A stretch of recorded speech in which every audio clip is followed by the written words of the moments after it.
Good evening, everybody, and welcome to this Children's Overview and Scrutiny meeting of the 23rd of November 2021. First of all, I'll go through the housekeeping notices. This is a formal meeting of the Children's Services Overview and Scrutiny Committee held in part via Microsoft Teams. Please note that this meeting of the Children's Service Overview and Scrutiny Committee is being recorded by the Council for live broadcast and will be published on the Council website for a minimum of 6 months. The meeting may also be recorded or streamed for live or subsequent broadcast by members of the public, although ultimate decisions in this matter lies with the chair in case of disruption. Please could everybody present follow these ground rules. Only speak when invited to by the chair. If accessing via Teams only, always turn on your video function when invited to speak and state your name. Please use your microphones when speaking and please mute or turn off your microphone when you're not talking.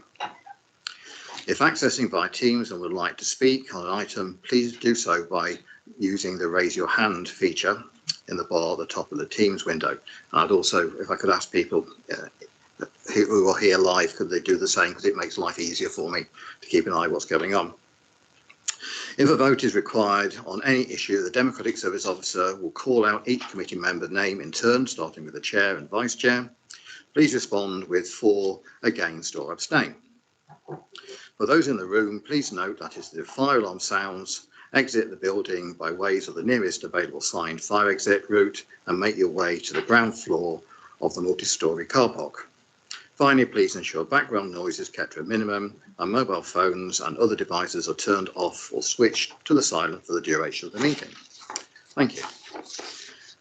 Before we start with the first agenda item, I'd just like to thank two councillors who have now left the committee, Councillor Fizz Rice and Councillor Beverly Dunlop, for their contributions to the committee. They've worked very hard. I'd also like to welcome Councillor May Hayes and Councillor Robert Lawton. We have a tradition in children's that we use our first names, so I'm just checking with Councillor Hayes and Councillor Lawton if you are quite happy with that. And could I ask you, do you prefer Robert or Bob? Bob's okay. In that case, I will do that. So item number one, apologies. I know we've had apologies from Nick Geary. Are there any other apologies? No other apologies, Chairman. Thank you very much. And substitute members, I know we have Paul Hilliard substituting, and if we had no other apologies, we have no other substitutes. Declarations of interest. Does any council have any disclosable pecuniary interests or any local interests on any items on the agenda? And if I could just bring your attention to the training that we've recently had with the agreed changes on the 9th of November. Paul. Thank you, Chair. Just for transparency, I'm a Chair of Governors at Highcliffe School. Thank you very much for that. And Sandra. Yes, thank you, Chair. Yeah, just for transparency again, I'm a trustee and a member of the Teach Trust. Thank you. Thank you very much. Anybody else? I don't believe so. So minutes. I hope we've all had a chance to have a look at the minutes. Are there any issues or can we take those as read? May. Yes, thank you, Chair. It's just because I wasn't present at that meeting. I probably need to abstain because I wouldn't be able to confirm or deny whether they were accurate or not. Thank you. I quite understand, yes. And I'd imagine it's exactly the same with you, Bob. Any issues with the minutes, or can we just take them as read? Okay, thank you very much. Action sheet. Now, Sandra, your hand is. So I thought it was a legacy hand. I'll come back to you. Yeah, Sandra. Chair. Yeah, can I just ask about the visit to the former VLC, the Esbury Park site, because we had some emails round because some of us want to go and see it. Now we've got some new members. More of us probably want to go and see it. Yes, I was coming to that on the action sheet actually. Okay. But I can deal with that now because it's all part of the same thing. Elaine, did I hear? Yes, it's purely been delayed because of the increase in COVID cases, Sandra and colleagues. We have absolutely not forgotten it. We're just obviously having to be mindful. Okay, thank you. action sheet, I know we have a few outstanding items on the action sheet. I know they've been working with them at the moment. I know the MASH visit, particularly, is going back quite a long time now. But does anybody else have any issues with the action sheets? Richard, it might be helpful to say the same with the MASH. We've had 5 staff that have tested positive for COVID over the last 6 weeks.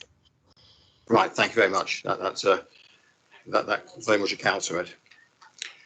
In that case, item 5, public issues. I don't believe there are any public issues. There are no public issues, Chair. Okay, thank you. So we'll get to the main items. The BCP Appreciative Inquiry into Inclusion Practice in BCP Schools. So this is a report based on the inquiry that took place over the summer post Ofsted. As a piece of work, it feeds into the written statement for action for special education needs and disabilities, which is the next item on the agenda. Now joining. Although we need to try to keep these separate, and we'll try to do that for the minutes. So Louise, it might cause you a few problems, but let's hope we can keep them separate. I will ask also Elaine to make sure to keep an eye on keeping those separate for us. I will welcome Anthony Douglas and Elaine Redding, the interim, who's a Children and Young Persons Partnership Board, and Elaine from Interim Corporate Director for this report. Thank you, Richard. Actually, I'm going to hand straight over to Anthony and Sarah Rempo, our Director of Education, if that's okay with you, Richard. That's perfectly all right. I noticed Sarah's doing a lot tonight, so we'll try and keep them succinct, and I'll take on my task that you've given me with good due diligence, Richard.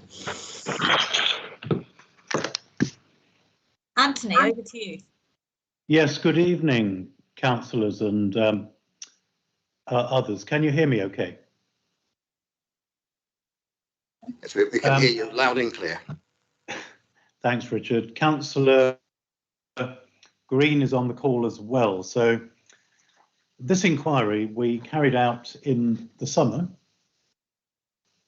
and we found that there were some excellent examples of inclusion practice in BCP schools and colleges, where children with incredibly complex needs and challenging behaviour were being looked after, often in mainstream schools, sometimes with extra support in reaching, going into the school, and also that the special schools, which were outside the scope of the inquiry, but they came into it just because we heard so much about them, were also really first class, and also supporting other mainstream schools with individual children. However, we did find that there was a group of children and young people who were not being served well. 1 or 2 were being passed around the system, and 1 or 2 were being, in our view, insufficiently included, and that's sometimes led to exclusions or suspensions, and often to a slippery slope for the young person concerned.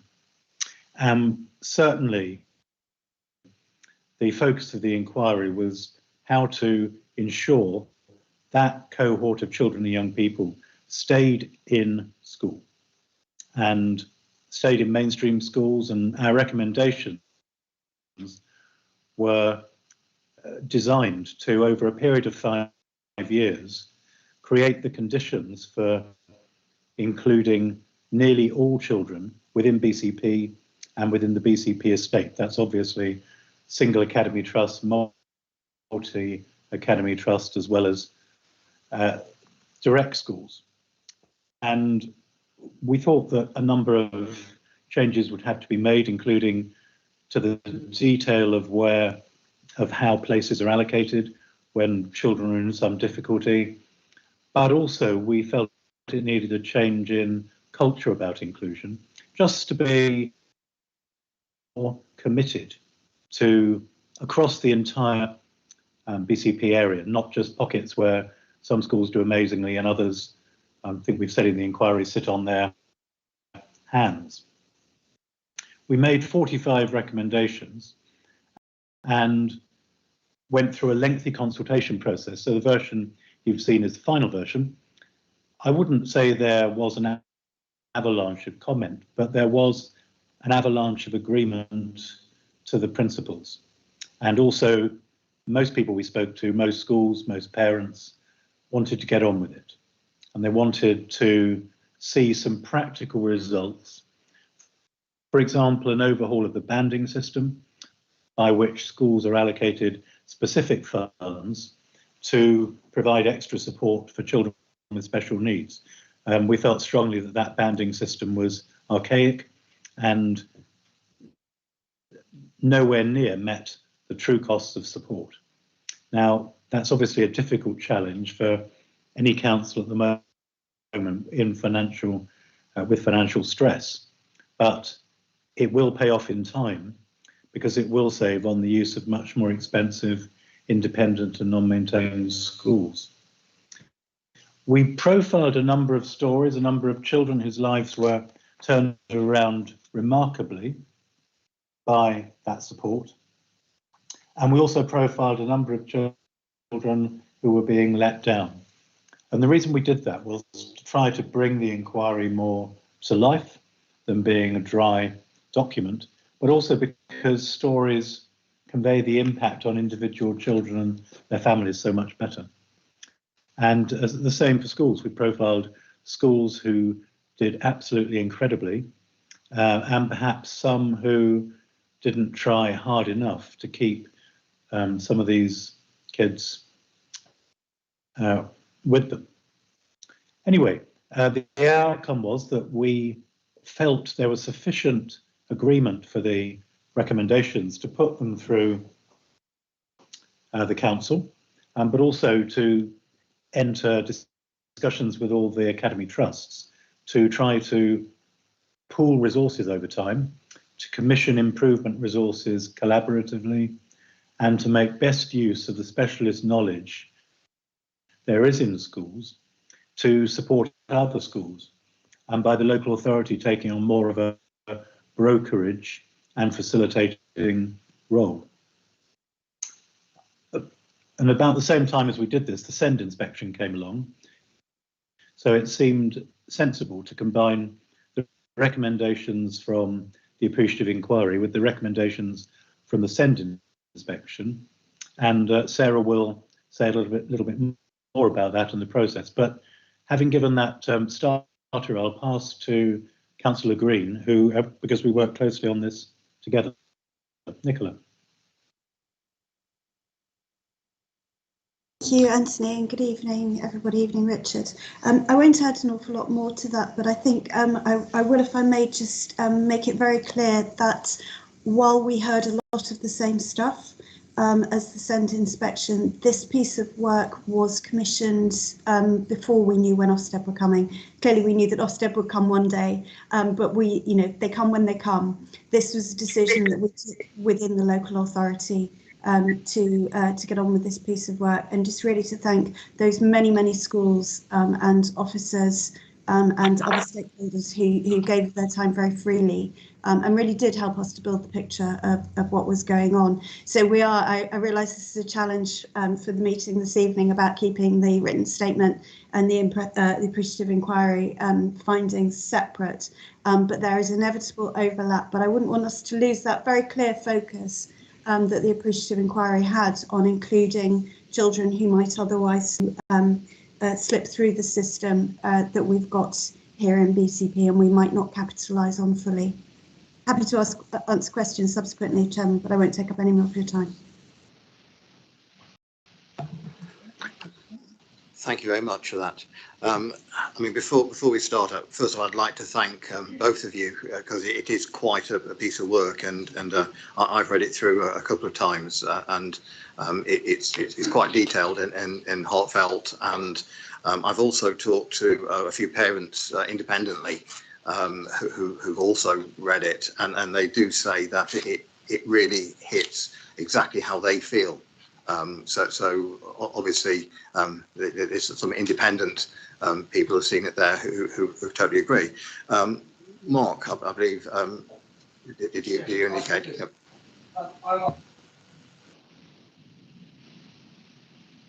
I'm the diocese representative on the committee, Mark Saxby, and I was head teacher for 12 years in Bournemouth School, and I think the report exactly hits the nail on the head. I think it's superb.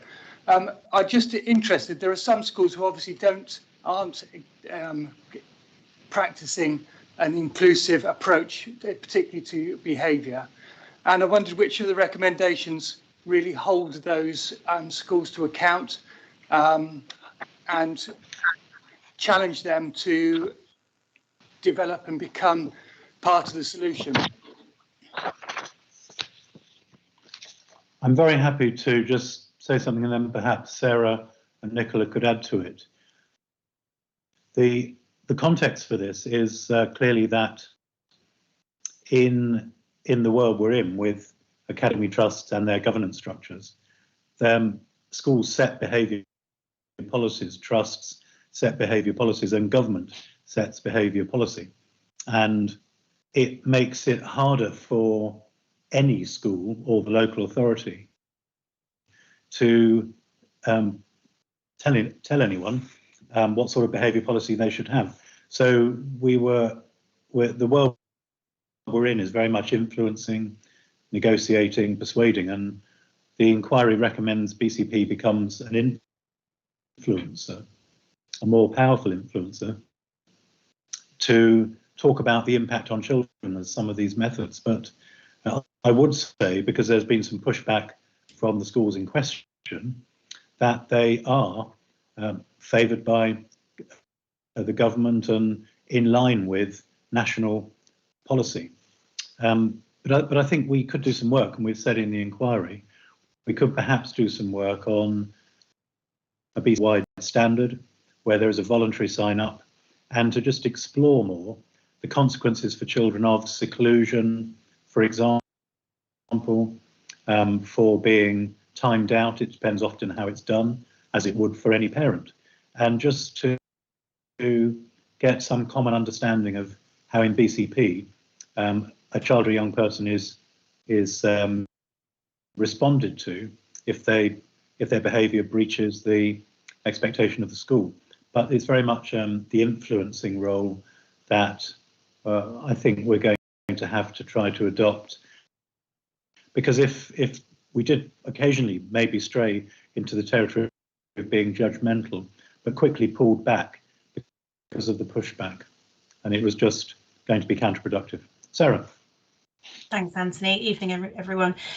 Yeah, there are a number of recommendations in the Appreciative Inquiry that we hope will support schools with, increasing their inclusive response. One of those is the, and don't test me which number it is, but it's the pre-exclusion panel.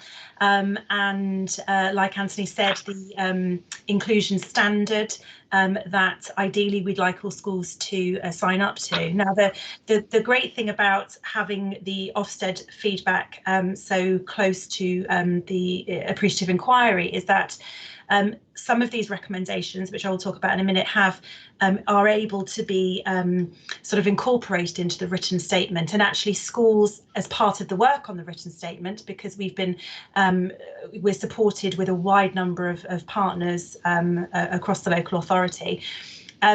During these workshops, schools themselves have voiced the need for these recommendations to be put in place. So that partnership work, and like Anthony said, BCP as an influencer is already taking shape because schools are recognising the need for things like the pre-exclusion conference and a standard that we sign up to.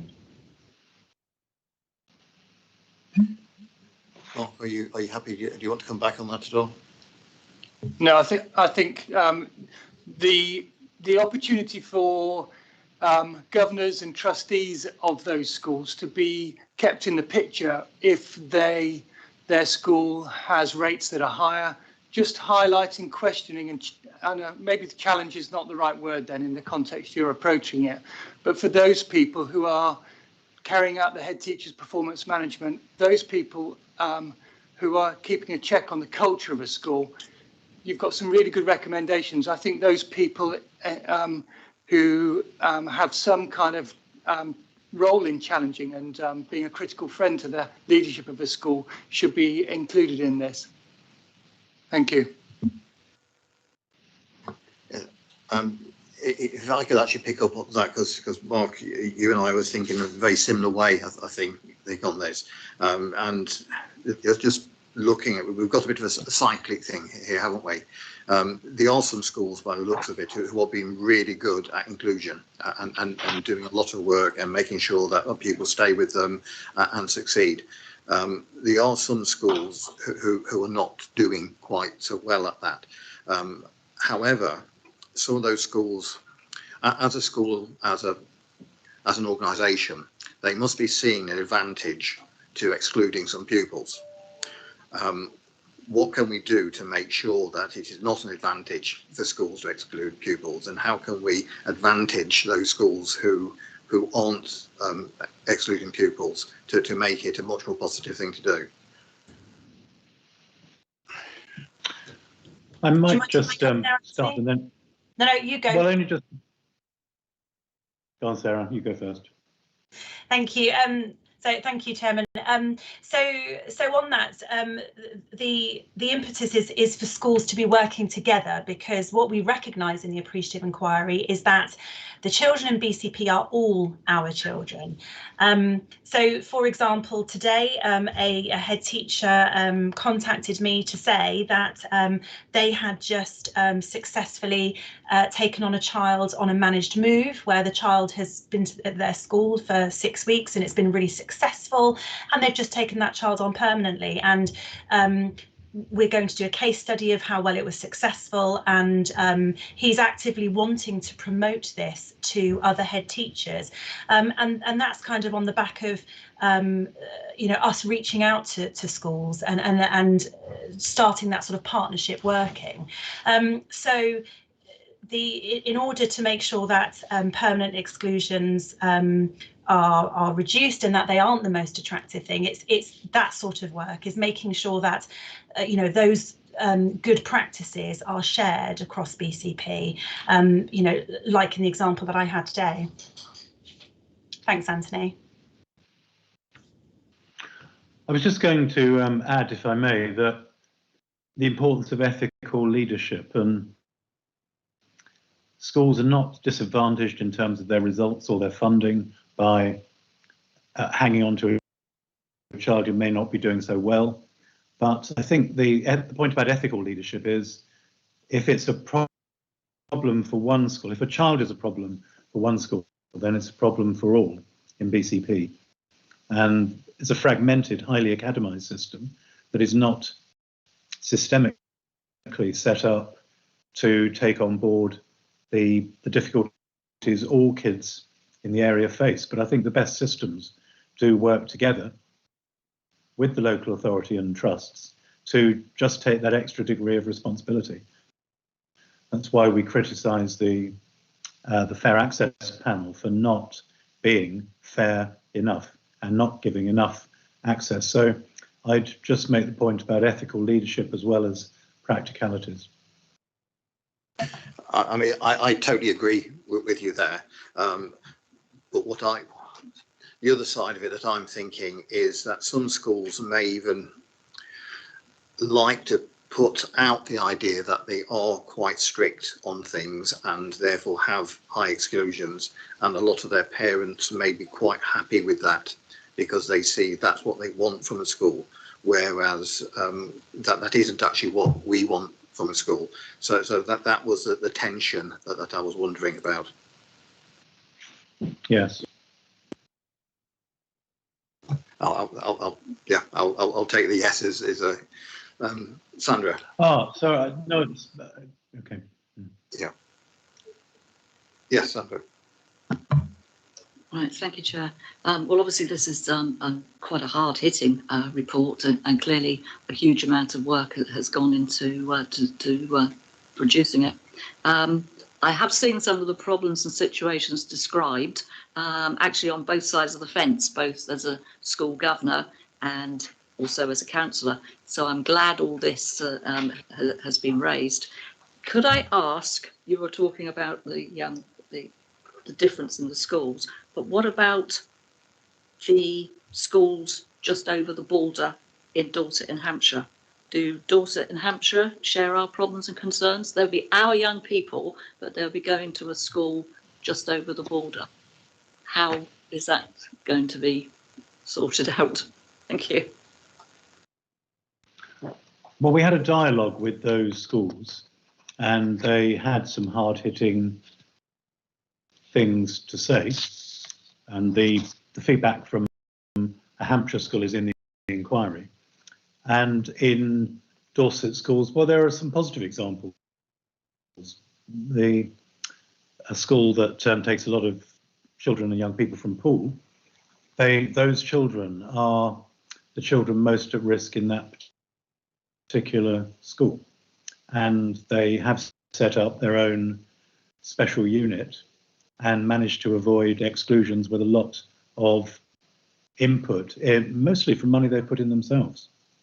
So those schools in Dorset who take BCP children, certainly some are just as committed as they would be to Dorset and Hampshire children. If they weren't, they wouldn't admit so many children with extra needs. You happy with that, Sandra? Just looking to everybody else. I mean, I've got an easy one. Paragraph 50, the Maisie model. Could somebody just tell me briefly what that is?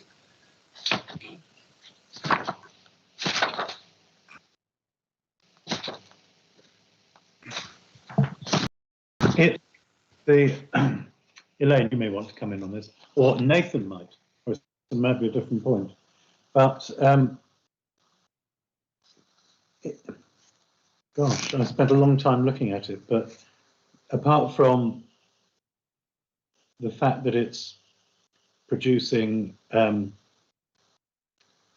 intervention in early years, I'm at a loss to remember. Nicola or Sarah? No? Elaine? Well, I won't make you struggle. This is not a test. Please, perhaps you could send me what it is, or a brief note, somebody a bit later on, just so I could understand it. I did admit try googling it earlier, just to see. I can answer that. It's a type of meeting for early years children to enable them to access certain support. So I can send you a link. Yeah, there is a link. Great, that'd be really useful. I'm looking at these. There's 45 recommendations, which is quite a lot. Is there any particular order for these, or is any of that being worked out first? And are they being received well? And what about the timescale on looking at these recommendations? I wonder if this is a point to make about transformation being required for the implementation of colleagues, but I'm looking to Anthony and Sarah and Nicola about because we could just reel off a list, Richard, about the order in which we're responding, but actually it's a bigger issue than that, which I think you've obviously got from reading the inquiry and also the written statement of action, which is coming later. So I wonder if it might be helpful to come back to that question after Sarah's presented the other paper, where we can talk about the need for transformation in that space. I don't know if Nicola and Sarah feel comfortable with that. I'm more than we could just add. We could just add that members are asked to agree in principle with the content and then to receive individual business cases one by one, because obviously over 5 years the funding is going to be crucial, and certainly getting going on banding and overhauling that and looking to bring a business case for that is clearly a top priority. So I think the top priorities are those that will start to shift the balance between the use of very expensive provision and enabling more mainstream schools to look after children. So banding the use of resource centres or special grants to individual schools. That's probably the priority. Nicola. Thank you. Yeah. So Nicola, you've got your hand up. So, Nathan, I can see your hands up, but I'll just come to Nicola first. Thank you. Sorry, I'll be brief. I think this is something probably this panel will want to look at periodically over the next year or so, because some of these will glide seamlessly into the written statement of action, or indeed to improvement work which follows on from the acceptance of the written statement. Other pieces will belong somewhere else. The banding review is well underway, and I would hope a number of things might drop out as a result of the banding review.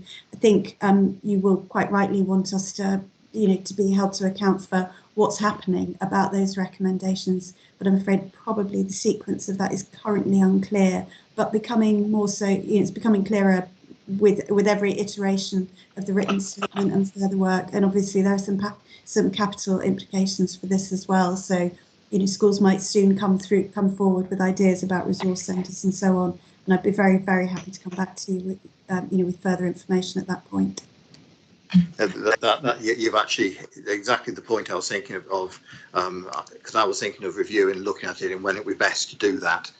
So if that information will come to us later, we'll definitely be interested.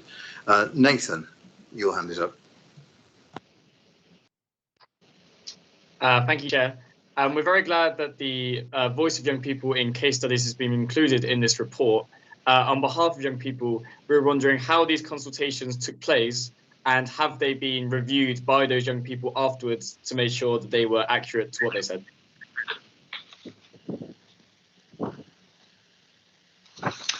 Well, yes. Every profile of a young person was checked back with the individual to make sure it was accurately written, and obviously they were all anonymised to protect the identities of the children and young people concerned. Okay, Nathan, does that answer your question? Do you want to follow it?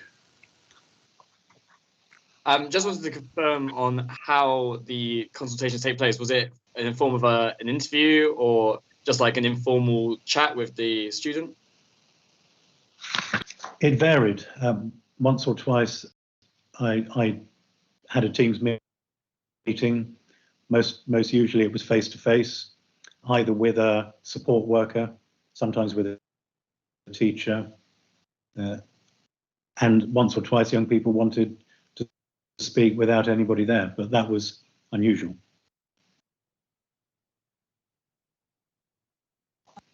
But what I haven't done, Nathan, what we haven't done, is to go back with the entire report through to those contributors. So perhaps that is something that people should see, so the young people could see their part in the finished product. Nathan, are you happy with that as an answer? Yeah, that's great, thank you. And I'm sure they would be very interested in seeing what you guys produced. Yes, I would agree. I know it's a huge report, and therefore they might not want to read all of it, but always having a look at what your input is really interesting. Lisa. Thanks, Chair. Looking at paragraph 20, which says the biggest challenge is resources, and budgets in all agencies are under severe pressure, government allocations are insufficient to meet new demand, etc.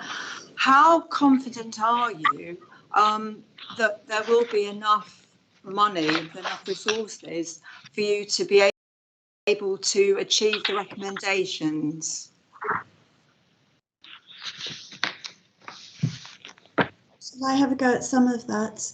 In terms of the business cases, Lisa, we're still working on them, and I think Elaine will speak to this in the second piece around transformation, because that will be part of the answer. There was, I think, what came over quite clearly from schools and parties that we were speaking with through the inquiry was that the money wasn't necessarily being used in the right way. So I don't think we can completely answer the question about the quantum. I mean, there's a simple answer in one respect, in that the quantity of the dedicated schools grant is what the government allocates us, and therefore we have to make the very best use of that money, and that's that's what we're absolutely trying to do. But I think there is a question, which is a reasonable challenge, and I do accept it, from is there simply not enough money in the system? It's a conversation we often have with government about special needs, but to be honest, I think until we've done the banding piece of work, we don't have the best information to make any final comment on that. It really is. It's going to be a very complex piece of work. I'm immensely grateful to the people who are really leaning into this, but we will have a much better picture and much better answer to your question when we've completed that piece of work. Okay, thank you.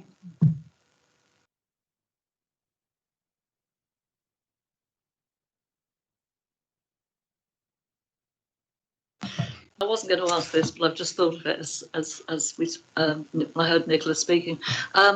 You're talking about the banding. We knew about the banding here, didn't we, a few meetings ago, when we had a young person, a parent of a young person, tell us about the problems with banding, and we looked at it, and the original decision, as I can recall, was made at school forum. Now it's being amended or reorganised or whatever, changed. Does it have to go to school? Is it one of the decisions that goes through school forum, or is it going to be done separately? I'm just asking. Oh, sorry, carry on. So it not only has to go through schools forum, it's led by schools forum, and I think that's where it's crucial. It would have no credibility without the engagement of that body. Okay. The difficulty I have is to see it until, because we're not part of the decision-making process, because school forum is statutory and separate, but we would like to see what's being proposed. I don't know how we can. So the question seems to be is that we think that looking at the banding is really important, because it's an issue that's been brought to us. It's not, we're not in control of it. Is there any way that we can have sight of it before it gets finalised? Yeah. I don't know the answer, and it's always risky making a suggestion like this, but I'm sure it would be appropriate to ask those people who are leading on the work whether there was an appropriate way for overview and scrutiny to have some understanding of what's going on, a briefing along the way. Sarah, sorry, I have completely landed you in that, but I'm sure they would be interested in the views of overview and scrutiny, but we do need to be clear where the responsibility for the decision sits. Yes, we can provide updates. Yeah, I would agree that will be good, and thank you, Nicola. And I wouldn't. It's much better to get a try answer than backpedaling, which I very much appreciate. Anybody else got any questions? I just take the opportunity to say that this will be part of the transformation programme that will come to overview and scrutiny on the frequency that you will ask it for, but it is part of the building blocks. So it will have a governance process, Sandra and Richard, that will be for you to determine how often you want it to come to an ONS, but that's going to be put in place. Okay, thank you. That will be interesting. So just as a quick summary, we've talked about a few things. We've talked about working with schools and partnership working. We've talked about working with Dorset and Hampshire schools with our pupils that go across the border. We had a brief chat about the Maisie model, which I have some answers about. We talked about reviewing the recommendations and how the consultation is going to take place, and when it could come back to us. We looked at reviewing the recommendations, and we've talked a bit about banding. And so just check. So we as a committee just need to agree in principle with the content of the recommendations. My feeling is we do. I'm not seeing anybody disagreeing, and also agree to receive future business cases which again, I don't feel that we're getting anybody disagreeing with that. So, yes, thank you for that. Agenda item 7, written statement of action for special education needs and disabilities. Saying this is 93 to 100 on the paper. So this report is critical for BCP Children's Services to respond to the Ofsted report. It must be submitted by the 7th of December. It's a short timescale, and this is our opportunity as a committee to have an input. This makes it way to Cabinet tomorrow, I believe. It's a multi-agency undertaking and requires extensive co-production. We're looking at a work in progress, so this is only sort of a first stage of it, really. Not a finished report.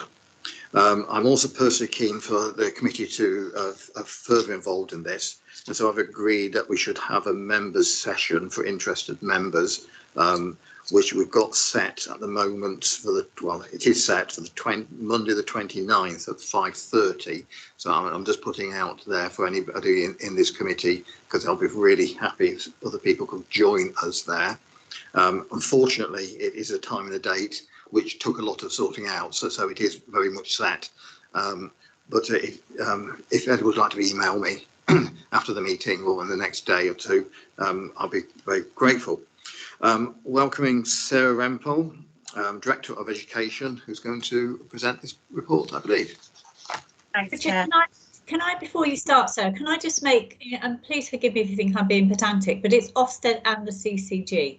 It's really important that we recognise that this written statement of action has to be owned between the local authority and our colleagues in the clinical commissioning group, and that is significant, because the change that you're going to hear about from Sarah and Terry, if required, is something that you can't do with one bit of the system. It has to be both bits of the system's leadership. So apologies if that sounds pedantic, but I think it is really important to help us on our transformation journey that we see the collective in this and not just the I.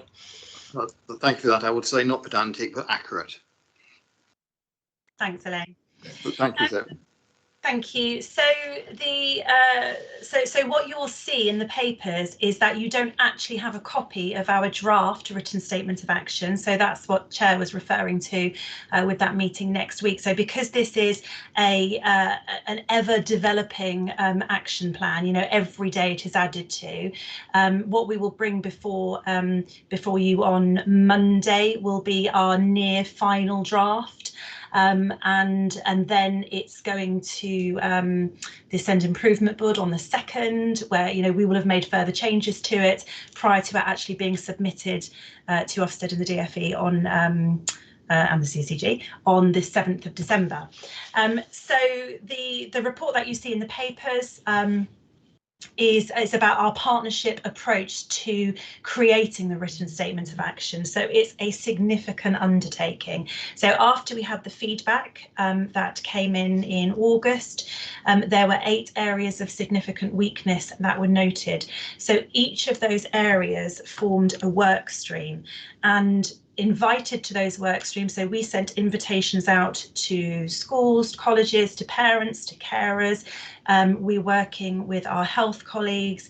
We're working with you know, all the partners across the local authority, and we brought together people in work streams, and then also other contributors who couldn't devote the time to work streams, because these work streams are lengthy meetings and we are having them sometimes every week, sometimes every other week. So there was a huge commitment to our partners, and I must take this opportunity to thank our parent carers that have supported us with attending these meetings, because parent carers who you know, who potentially you have heard from and who have made you know, who have brought to life their lived experiences, they have given us a significant amount of their time. So we have worked really closely with all partners involved, and what we have now is a sort of a near draft of these 8 work streams. So during those 8 work streams, we looked at what the issues were, and then each week we drilled down into those potential actions, and now we're on the impact stage. So the what we've noticed with those 8 areas of significant weakness, there is inevitably a crossover of those work streams. So we are now narrowing it down in our final draft to, I think, 4 or 5 key areas in order to focus our action plan on. So things like, for example, the issues with EHCPs, we are going to be working on that at the same time as looking at our implementation of graduated response across the local area. So it has been an enormous piece of work. In terms of the so what we're doing now at the moment is making sure that those actions have impacts that can be measured, and we're actually now sort of looking ahead to making sure that we'll be able to deliver these actions. So it's not quite over yet, but on Monday you will see a very near final draft. Thank you, Chair. Elaine, did you want to come in then about our transformation? Yeah, maybe if that's helpful, Richard, should I just say where we are in our thinking about how we're going to deliver all of this? Because I'm sure Overview and Scrutiny Committee would like to know that we've got a plan. It would, because you may be answering one of the questions I've got written down here before I even ask it. So please do. Okay. This is not service improvement, this is transformation, because of the number of interdependencies, notwithstanding the systems leadership challenge that I've already highlighted between ourselves and our CCG colleagues. So the way in which this is going to be a timely way to deliver, and also capturing the recommendations from the Appreciative Inquiry, is through a very clear governance structure of transformation. So what I mean by that is that we will have a project initiation document. We will be listing in that document the areas of focus, which are likely to be the 8 areas that have been identified as significant weaknesses. And underneath that, we will have the connectivity between SEND and also the Appreciative Inquiry. So we're bringing the whole of the education transformation agenda together in one place. It is perfectly possible to do that as long as you have the right, as I say, structures, which is project management, and you have the right capacity and expertise. And we do have good expertise within the local authority, but it's the capacity that we're going to need to be able to facilitate at pace some of the changes that will need to be embedded. And we've talked a bit about a good example is the banding. So we'd already moved on the banding system before we had the visit from Ofsted and the CCG. We'd already started to move on the operational delivery of EHCPs before. So it's putting some momentum behind some of the things that had already started, but also making sure we bring the 2 significant things together, written statement of action, appreciative inquiry, to land a whole agenda for education. So, and it will be completely your discretion, Chair and ONS Committee, about at what point you want to see the relevant documentation. We won't have a draft transformation programme before January, so if that makes it easier for timeline, but I know that when we've been talking about setting the agenda and the forward plan, we've been putting placeholders in at the request of Chair and ONS, so I think that will probably serve us very well. So that's where we are, and it will be dynamic.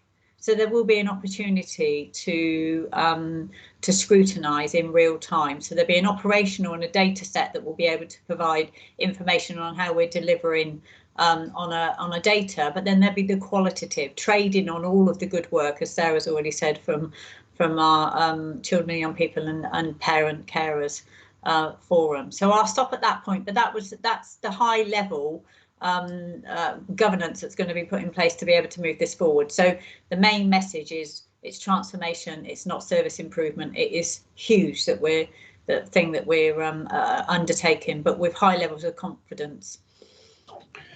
Sarah, I noticed you got your hand up. You want to come back on that? Two things that I forgot to mention, which I might sort of preempt your question. So one of those is how the appreciative inquiry sort of meshes with the written statement of action. So what we've done is looked through the recommendations of the appreciative inquiry and looked at how they, you know, some of them have come up naturally in work streams, and we're able to action them through the written statement of action. Some will be done separately, but there are a number of them. So when you see the draft, you'll be able to see where an action is linked to the written statement. And then on that, just in case, Nathan, this may well be a question that you ask.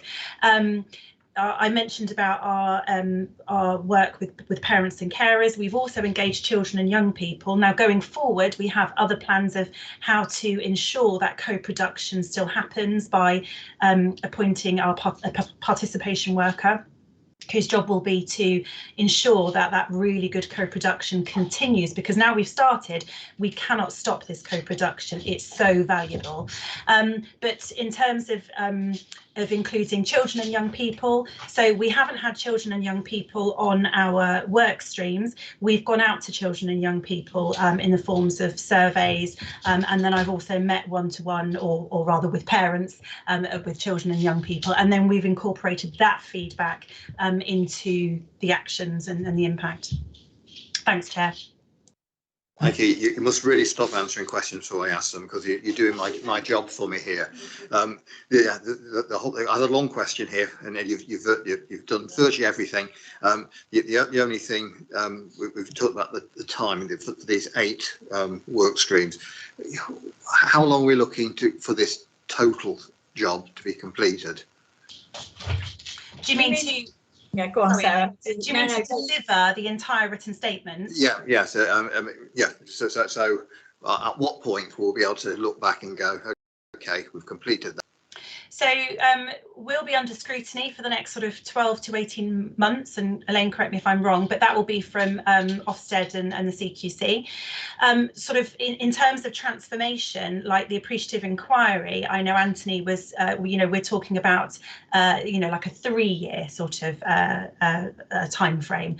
Certainly to make sure things are embedded, that's the timescale. So there will be, like Elaine said, that sort of push on transformation, but to actually to make sure things are embedded, you know, we're kind of looking at the sort of 3-year mark to see the impact of that. But 12 to 18 months is the sort of length of the you know, the scrutiny from Ofsted and the CQC. There's only one bit to add to that, Richard, which is the DFE will have ultimate sign off, and we will be re-inspected. And Sarah's absolutely right. There needs to be a difference for families, children and young people within a 12 to 18 month period. Thank you. I'll just pause for a moment to look around, see if anybody else wants to ask any questions. May.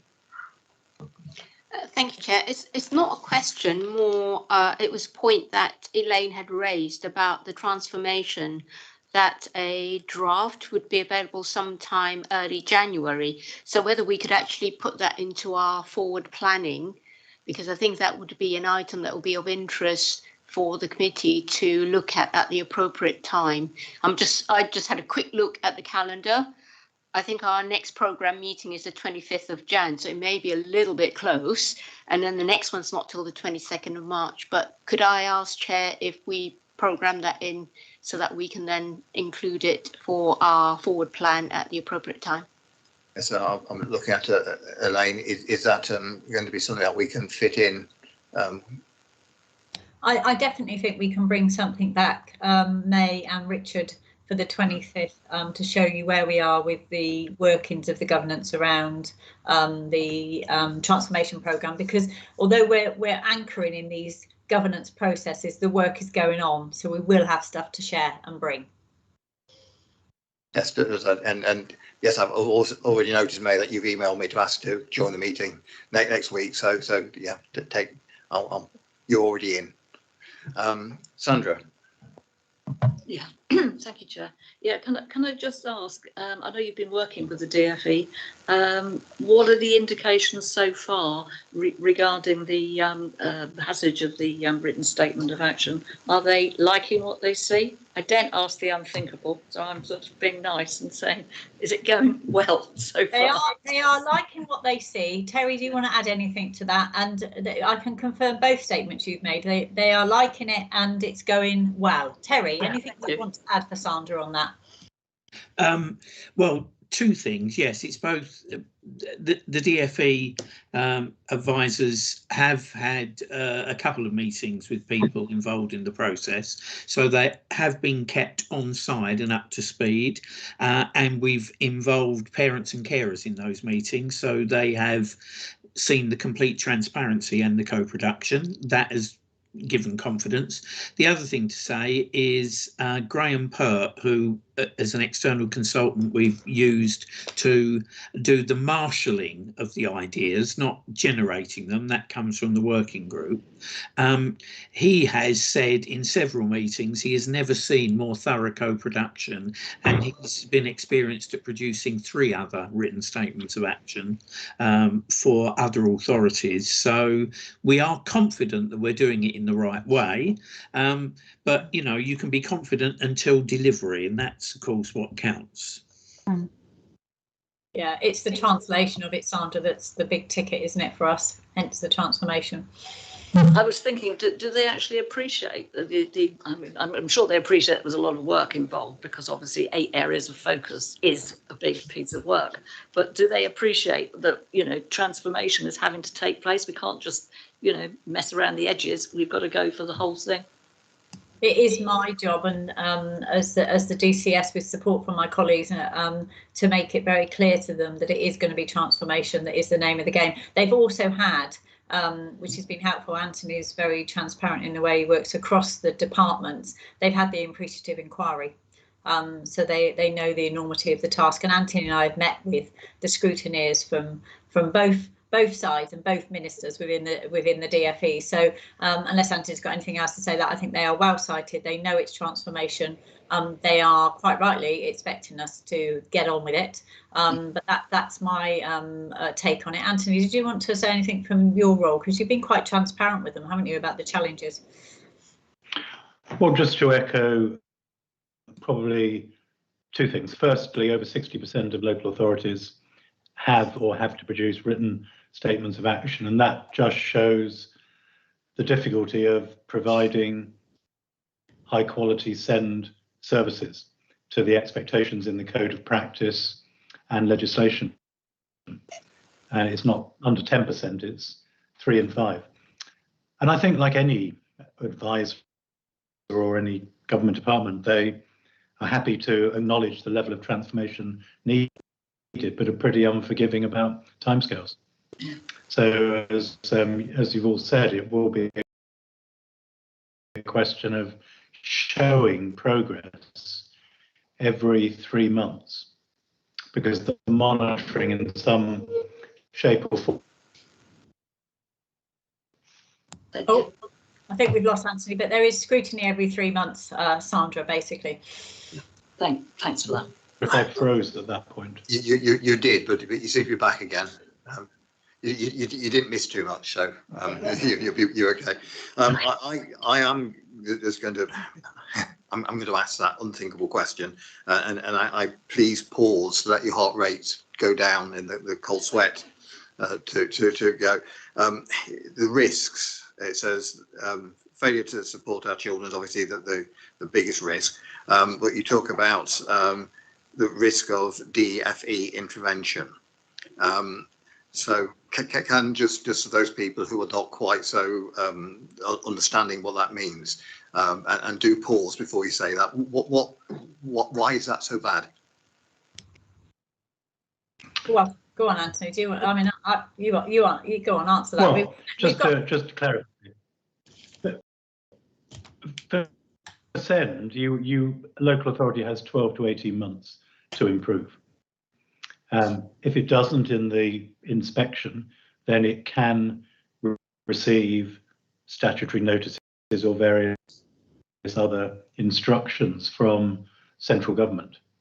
And that's true also in social care. What send program of intervention like social care does with the creation of trusts, it's much more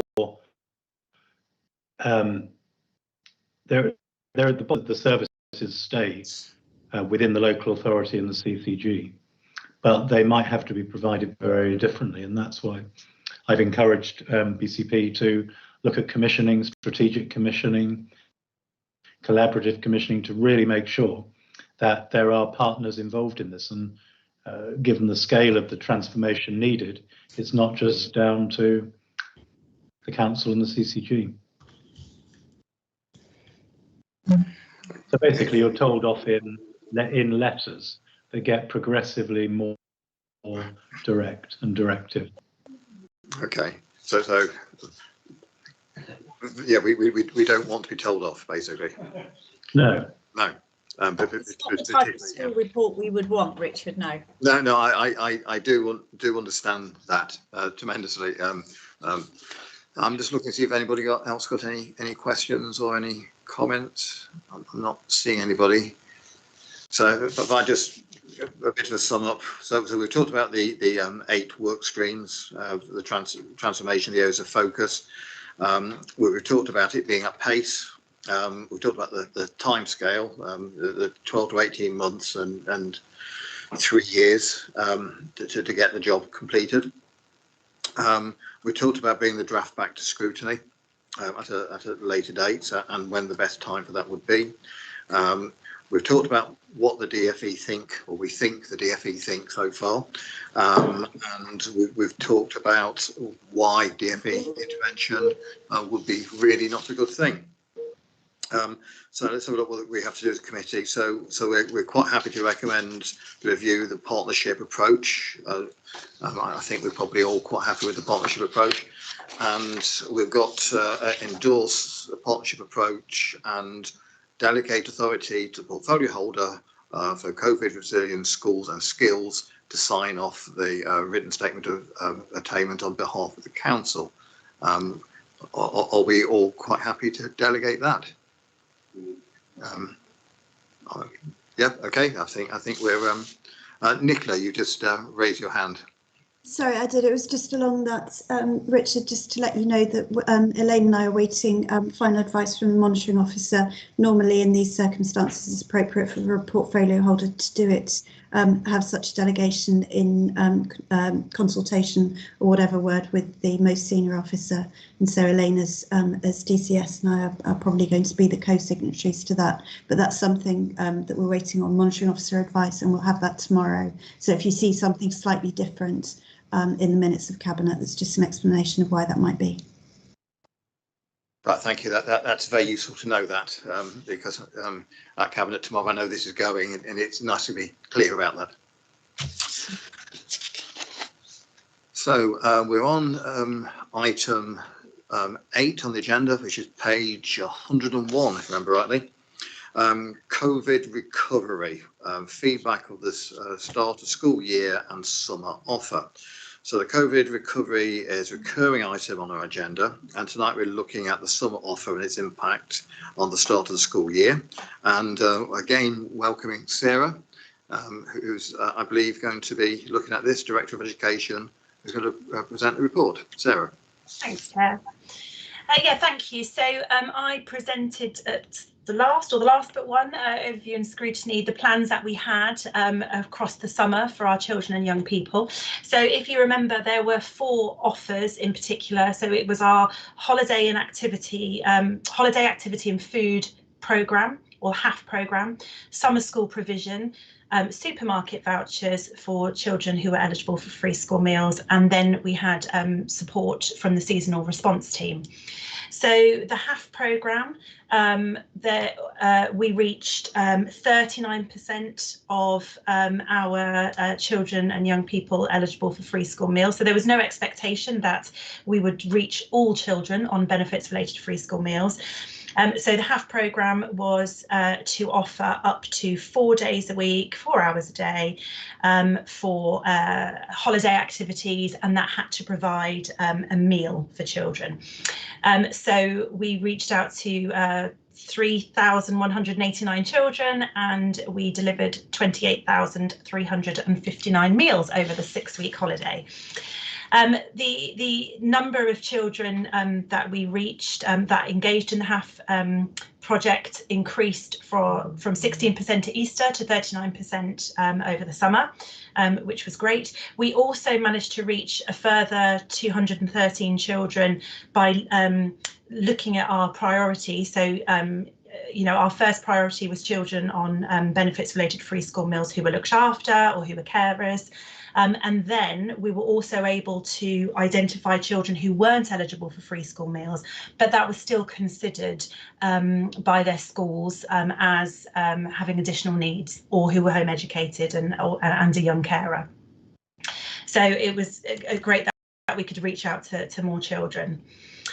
We also had some funding from Public Health to support children in the early years, and to access sort of transition activities at nursery to get ready for the school year.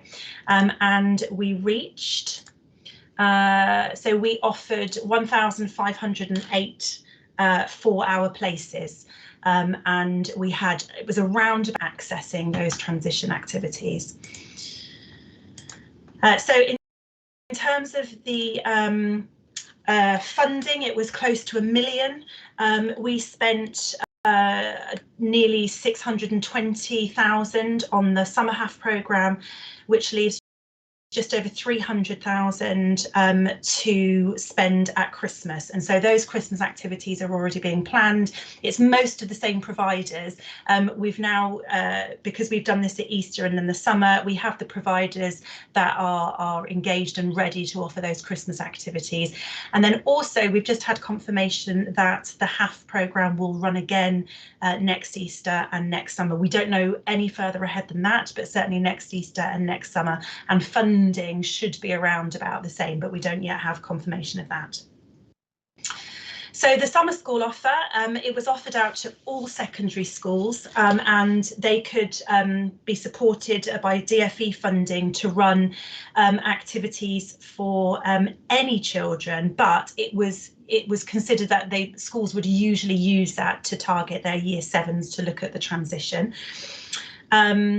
9 schools across BCP offered summer activities, and those activities ranged from sort of arts and crafts and drama and those sort of art activities, to catching up with some of the work that they potentially might have missed, or sporting activities. And I know when I presented at the overview and scrutiny, when I presented our offer, I know that members were really interested in that sort of mental health support. And it was really interesting that actually the feedback from schools was that the main impact they felt was that children were better prepared for their transition, and actually catching up on that missing work wasn't as high up on the impact, or certainly the school's agendas. It was mainly getting children ready in terms of their sort of mental health, ready for those new school years, so making new friendships and sort of supporting with their mental health.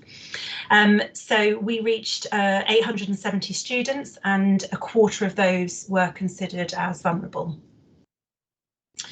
So supermarket vouchers, you might remember that there was a shortfall in funding for the summer from the government, and so supermarket vouchers, instead of being £15 per child per week, we reduced them to £12.50. They were issued by schools through a system that we use to all children who were eligible to free school meals. We also were able to issue just under 1,000 free vouchers to preschool age children. and they were done in a lump sum. So rather than £12.50 a week, they were done as a sum of £75 over the summer. And then also funding was given to the Citizens Advice Bureau for when families reached out to them in need of support. So we were able to give out just under £30,000 worth of support for food and energy over that summer period.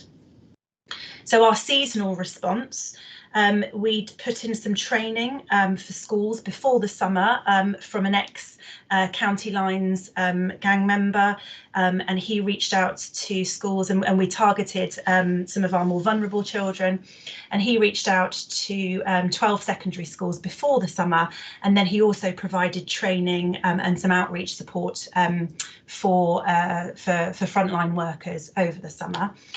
In terms of the offer that went out to the frontline workers, to those young people, they had, I can tell you, hold on, they had a response of so Fridays and Saturday nights, in particular Bournemouth Lower Gardens, and then Sandbanks, and then moving on to sort of Camford Cliffs area. So that was the outreach offer over the summer. They reached out to 102, I think it was, young people. They recorded, obviously anonymously, interactions with 101 individuals, and had nearly 3,500 other recorded interactions with individual young people. So the sessions equated to 584 sort of hours of youth work sessions in terms of the outreach in the Lower Gardens and at Camford.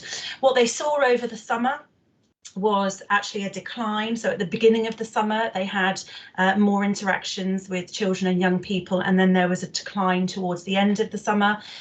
They felt that some of that decline was because the outreach was there and that they were reaching out to those children and young people. And then also there were some other factors that sort of interfered with sort of children and young people you know, in terms of sort of antisocial behaviour, especially in the Lower Gardens, because there were lots of activities that were pointed to sort of families with particularly young children. So there wasn't the space for those sort of antisocial activity behaviours in the Lower Garden. So anecdotally, the seasonal response team have noted the sort of success, particularly with that partnership working between the charity and the police and their team in the Lower Gardens, and sorry, Camford and Sandbanks as well. Thanks, Chair. Are there any questions on that? Well, thank you very much for the report. If I can just kick off, the summer schools in schools now, I was both disappointed and also very pleased at the number of summer schools being set up. And let me explain that, because my feeling is probably the summer schools were probably mainly run and staffed by teaching staff at the schools. Yes. And therefore, just to remind people what last summer was like, with all the teachers having to teach lessons both in classrooms and online for those people who are isolating, organise the testing within schools, becoming ill themselves and getting better again. So there was a lot of teachers who were burnt out by the end of the summer holiday, and yet quite a lot of actually managed to do it. So you're nodding. It was many teachers that did it. Were there any other people brought in, or was it just done by the teaching staff? No, as far as I'm aware, it was run by teaching staff and teaching assistants from schools. They may well have brought in some sort of sporting experts, but no, you know, the school staff have done an absolutely amazing job. I think that, you know, the reason why there were only 9 schools out of our 30 secondary schools, I should know that figure, is that the, you know, teachers and teaching staff were burnt out over, you know, with COVID, and it was that need. You know, some schools, some head teachers made that decision not to offer that summer school for that reason. what I thought was quite interesting was, and I know the members were sort of interested in that, was the schools were doing it really not to catch up. It was that transition and that sort of mental health and that structure during the summer, rather than the focus on the academic catch up. There was some, but the focus was mainly on that sort of transition. Well, I mean, personally, I have in the past, many years ago, run summer schools within the school, and I know in normal times, persuading teachers to come into the summer holidays to do this sort of thing, it takes some doing, and I know I had to buy in at other agencies to come and deliver. So could you pass on thanks? I will, thank you. For those teachers, staff who were involved in that, because it must have been quite a job last year. Paul, you have your hand up. Thanks, Richard. Yeah, I was just going to provide some feedback on Highcliffe School. So we had that conversation with staff to say, would you engage? And we did get a good response. And I think we ran it for 2 weeks, and we were alternating staff, so it wasn't the same staff all the time. But as the report says, the benefits for the children were huge, because I think out of a new year 7 of about 260, 80-90 came to the summer school, and we found that they were leading. When the school started in September, they were showing other pupils of their year around.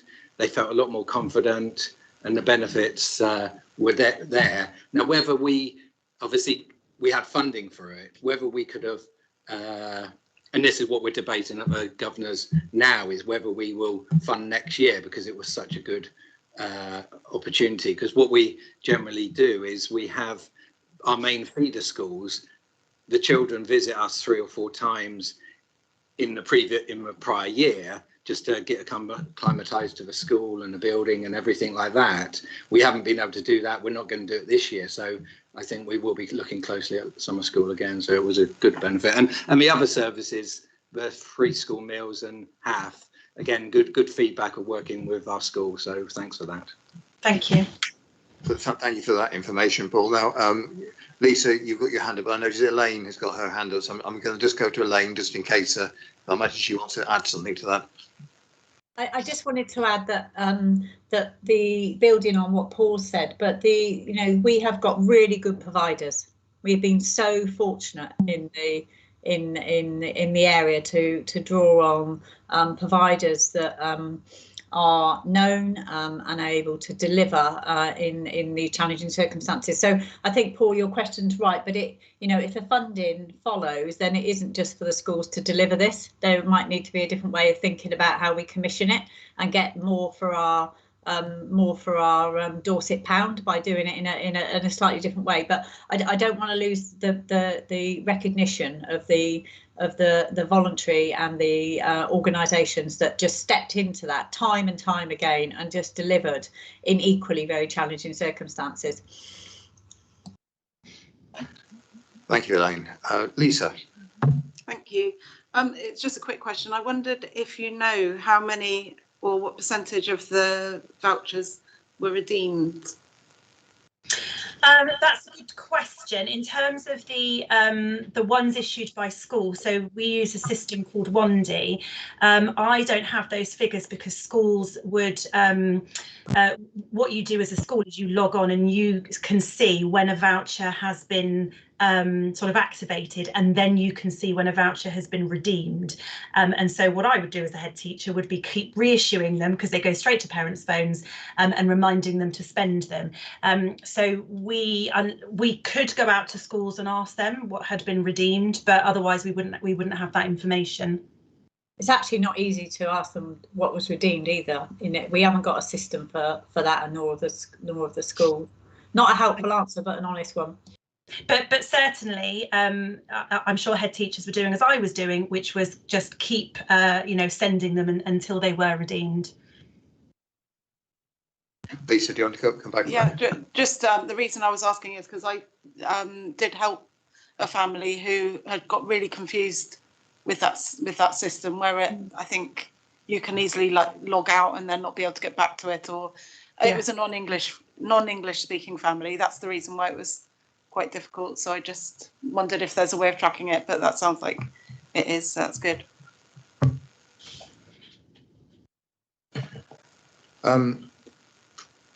Just one question. You just talk about the impact, and I can see a lot of reported advantages of doing this.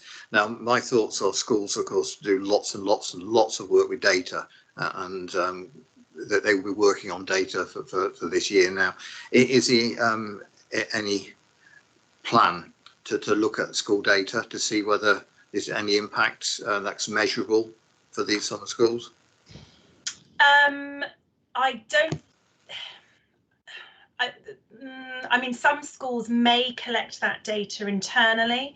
It may be that they are tracking, and certainly, like if Paul said that they're going to be, you know, schools might be running summer schools again.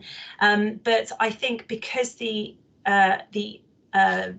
focus for most of those schools was on that sort of mental health rather than that academic catch up, I don't think it's something that schools would be tracking. It may well be year on year, like Elaine said, if that was the offer, that was the standard offer, that could be tracked quite easily.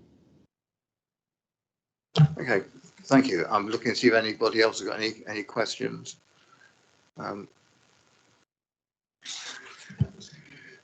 Yeah, go. Jane, you've remembered how to raise your hand. Thank you very much, Chairman. I was wondering, I see in your papers that you've kept back some money, or maybe that was the case right from the centre, from the beginning, for the Christmas holidays. How does this work alongside the newly announced Household Support Fund, which will also be helping vulnerable families with children, with those same kind of, you know, household bills and food? Thank you. So the money that was held back will be for the holidays and activities and food fund. So the money from the household grant will be used possibly for supermarket vouchers again, if that decision is taken, and then potentially some money to the Citizens Advice Bureau. But the money that's held back from the HAF fund will be going to the holidays, activities and the food. So it will be the same sort of offer over the summer for the 2 weeks over the Christmas in terms of those, you know, holiday schemes for the children. Yes, please do. May I come back, please, Chairman? Thank you. And I was wondering whether, do you feel that you did manage to reach out to all families who are in need of that kind of help over the summer? Are you going to change your method of, you know, trying to make sure that you have included everyone who needs that kind of help for the Christmas one? So schools play a huge part in this. So obviously there are children who are entitled to free school meals, will automatically, you know, will get the supermarket vouchers. But in terms of the access to the HAF, then schools played a huge part in signposting parents and making sure that parents were signing up to those activities. So it's really down to the schools, because they are the ones that, you know, we can identify the children who are eligible for free school meals, but it's those other children as well. It's reaching out to those other children who aren't eligible for free school meals, but schools consider them to be vulnerable in other ways. And so schools would then have that discretion to allocate them the vouchers or to signpost them to the HAF activities. And the HAF providers were very pleased to say that they didn't turn anybody away. Elaine, did you want to comment on that? Thank you, Elaine. I see you've got your hand up. Do you want to follow I need to add that, because Sarah wasn't with us at the time, but Jane, this is building, that discretion that we gave to the schools is building on what we did last year in the first lockdown. You may recall that we delegated monies to the schools to be able to decide how they, you know, how they were determining the criteria outside of the free school meals for the vulnerable families and the children that they believe needed it. So we kind of built on that because it was a high trust model that worked very well.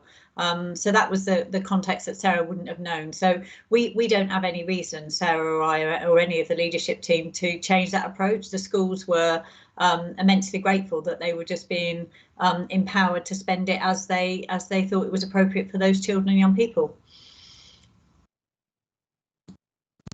I would add that I think it's a really positive to allow the schools to have that discretion, because it sticking to rules too rigidly means that students can fall under the cracks, can't they? And that stops that. I'm just looking around. I can't see any more hands. No, in that case, for this one, really, it's just a matter of us noting the report and thanking you for it. It was a very useful discussion there. Just a quick summary. We talked about the HAF programme. We talked about the number of schools, and 9 out of 30, and the fact that these summer schools are being run by the teachers, and we thank them for the work they did.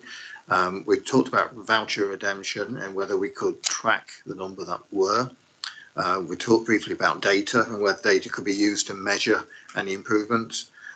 We talked about the money being held back for the Christmas provisions, and the fact that schools had discretion with the money.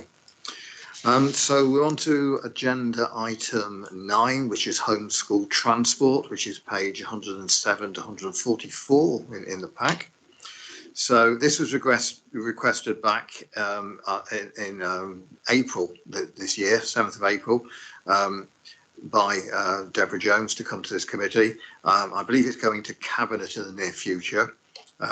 It's simply standardising the 3 legacy authorities policies into one BCP policy. And I think, again, Sarah, you're presenting this report. Actually, Richard, can we introduce Tanya Smith, who is the pupil place planner and also senior officer with responsibility for this area, hence why she will now be presenting it. But I just wanted to take the opportunity, if that's okay, for Tanya to say hello to committee and for you to welcome her, if that's okay. Yes, yeah, of course. Yeah, you are very welcome, Tanya, and thank you for coming, and thank you for the introduction. Tanya, did you want to say anything? Richard facilitates a really informal committee on introductions anyway. Yeah, I'll be delighted to hear a little bit about yourself before you present the report. Yes, thanks very much, Elaine. Yeah, great to be here and to get the first overview and scrutiny committee under my belt. So delighted this evening to be able to really make some progress with bringing together and aligning the policies. So my name's Tanya Smith. I come from South Gloucestershire Council, previously worked there for about 14 years, delivering very similar statutory functions of the council's education team, and was really attracted to BCP because, of course, there's so much going on, really challenging environment, but of course that brings excitement and opportunity too. So thanks very much.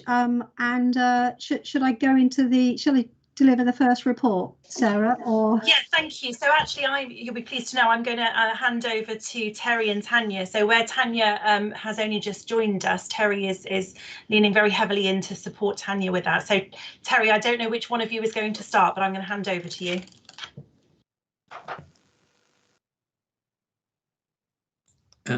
It's kind of completely unrehearsed, so I don't know. Tanya, do you want me to start and you follow up? I'm more than happy to give it a go. Go on then. Go. Great. Okay, so yeah, we know that this is BCP's proposed single consolidated homeschool transport policy for the area. I'm not going to rehearse the whole report, don't worry, but just to say some of the highlights. We know that it brings together the 3 policies, and that it also preserves, of course, the statutory eligibility criteria that is in line with the legal position that's set out in paragraph 4. We're proposing that there's 4 changes necessary to align and consolidate the policies, and they're set out in paragraph 12. I'll just mention them briefly to say that is around the year 10 and 11 students, insofar as reducing a requirement to provide assistance for those in-year movers, because that's a completely discretionary element, and with a demand-led budget such as the home to school transport budget, removing that assistance which is discretionary is important. So bringing together in one policy no further requirement for year 10 and 11 students to access assistance as a matter of course, but they can of course appeal. The second one is, and third one actually, if we take those changes together, is for 16 to 19-year-olds and 19 to 25-year-olds. And two changes that relate to both of those include reducing the qualifying distance from 5 miles to 3 and adopting a single charge. Now that single charge is set out in the appendix and it's worth £525 per annum. And then the fourth change just sets out the alignment that we're proposing to the appeals procedure, and we've got a stage 1 appeals procedure which is around an officer determination of appeals and a star panel, and then at stage 2 a more formal member panel which would consider appeals that that then are taken further. There's a few new changes that are introduced that relate to temporary housing and children in care, and they very much play to the authorities' agenda and direction on promoting inclusion, which is great to see.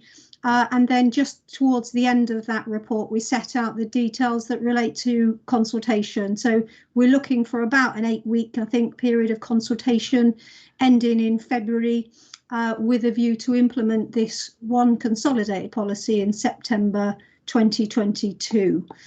If there are any questions that relate to the data and the impact on the home to school transport budget, we might be able to provide some answers. We've got some data to indicate the sorts of numbers that we're looking at, but the overriding comment I would make is that we anticipate the additional cost to be very minimal, if anything. So negligible is the current indication from the data. Thanks very much. Thank you very much for that. I must admit, I mean, I read the report, and as I was going through it, I kept thinking, oh, what about this situation? And so soon afterwards, you'd find that was explained. So thank you very much. Lisa, I noticed you got your hand up right at the beginning. Yeah. I wondered if you had considered children who failed to get their required grades to go to the local Bournemouth college, and so instead, but can get into the equivalent course at, say, Brockenhurst or Weymouth, but then they've got the transport costs. So I think in the policy, if I read it right, you can't go to a course that's further away if the same course is available locally, but if they can't get into that course because they haven't got the grades and can only go and do that course further away, do those children fall in a gap there? And I've also noticed that they might miss the deadline for an application as well, because those children are doing organising places quite late, so they might not really know that they've got a place until September, whereas the application has to be in, I think, in August. Have I been clear? Yeah, Terry's going to answer, I think. I think the interpretation of whether a course is available would necessarily have to take into account the eligibility criteria. So if students don't meet the eligibility criteria, that course is not available to them, but another course is.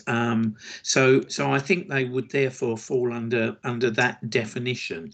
The issue about the timeliness of application is one I think we need to think about, and whether that gets covered potentially in an appeals procedure.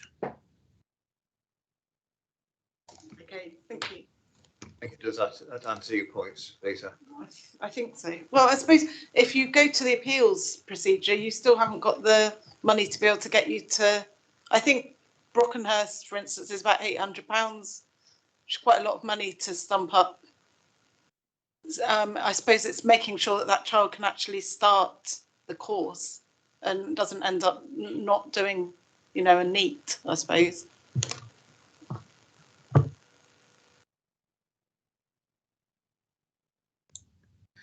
Can we take that point away and consider whether we need to clarify it, because there clearly is a drive on behalf of the council to reduce the number of NEETs, and we'd be encouraging young people to take up courses, and if a course is not available locally, as long as it is within travelling distance and it furthers their education, we would be wanting to encourage that. So we would need to look at how this policy impacts on that and consider that.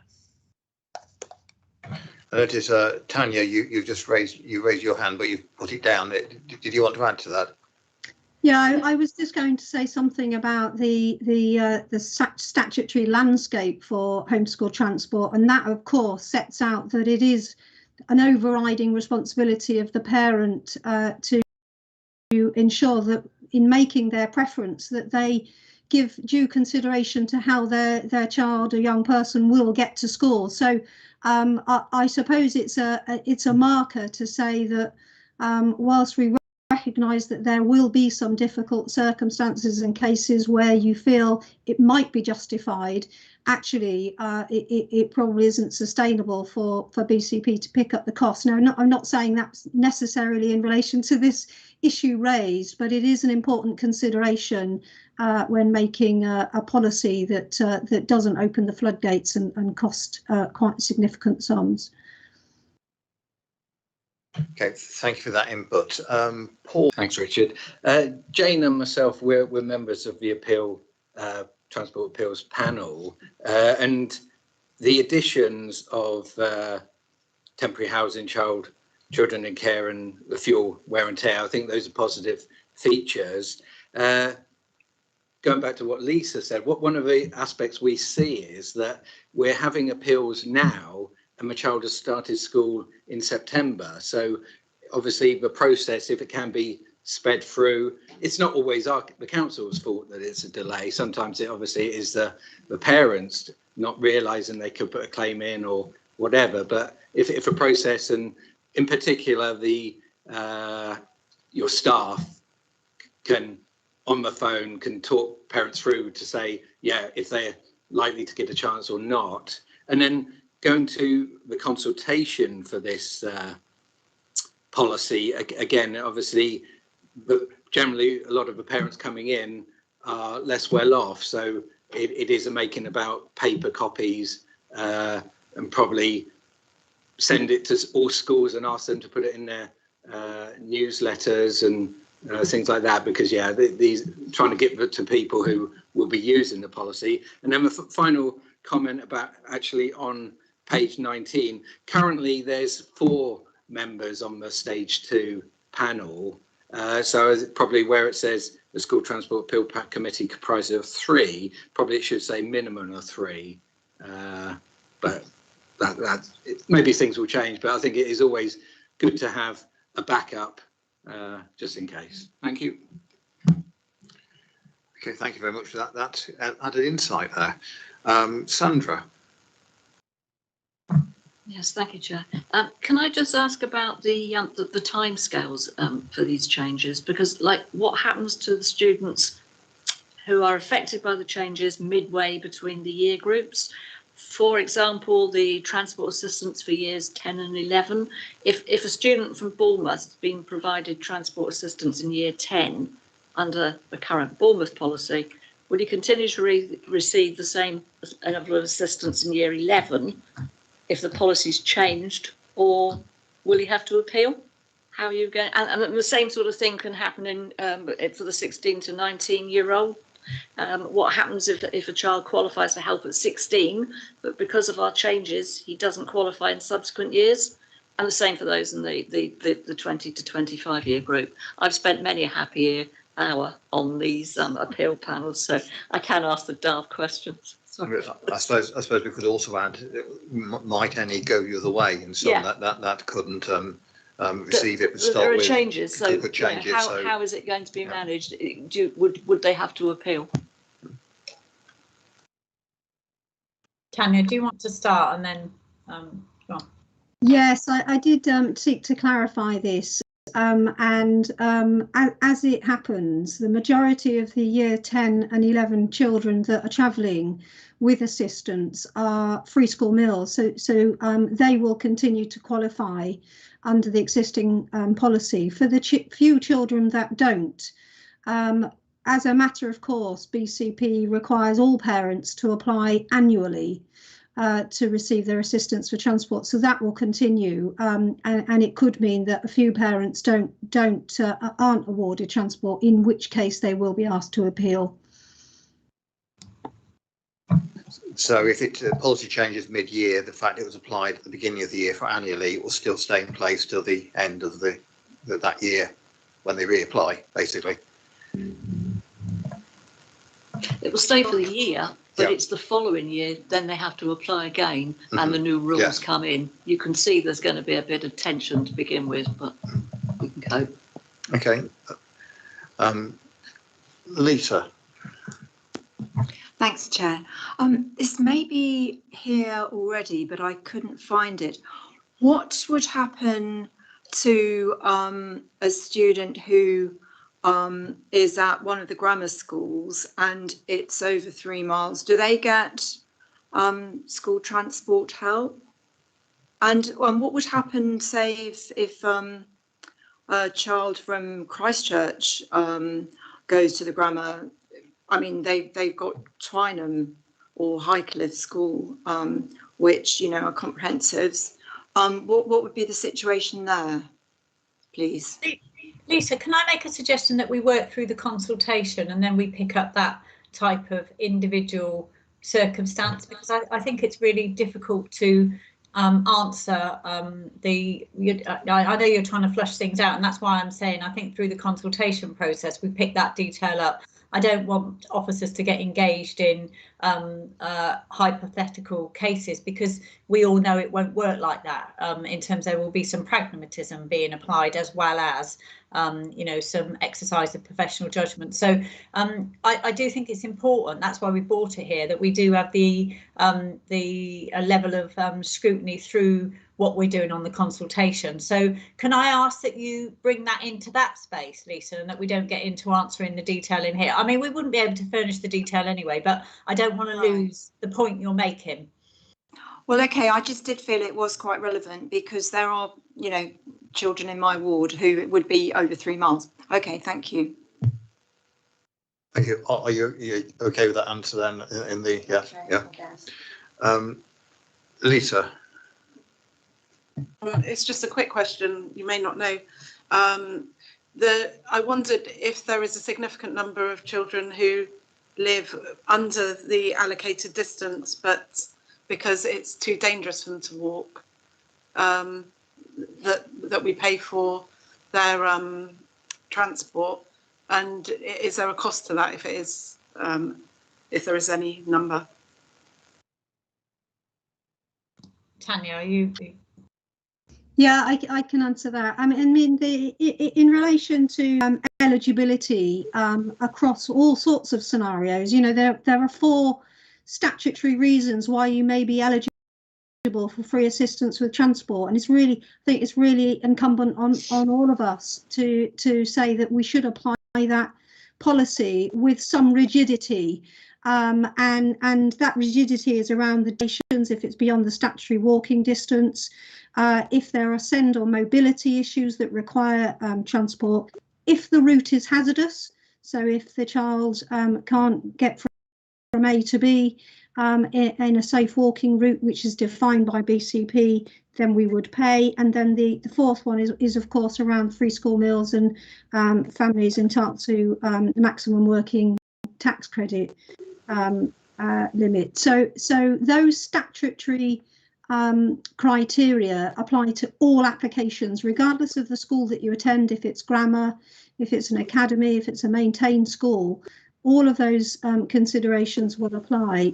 We've got to make a distinction between parental preference and our legal duty. We can't provide transport because, of course, the parent prefers one school over another, and the distance is some way. That has to be part of the parent's consideration when making their application for a school place. And of course, we say that in our admissions literature, which is helpful to parents in understanding what, of course, they must consider.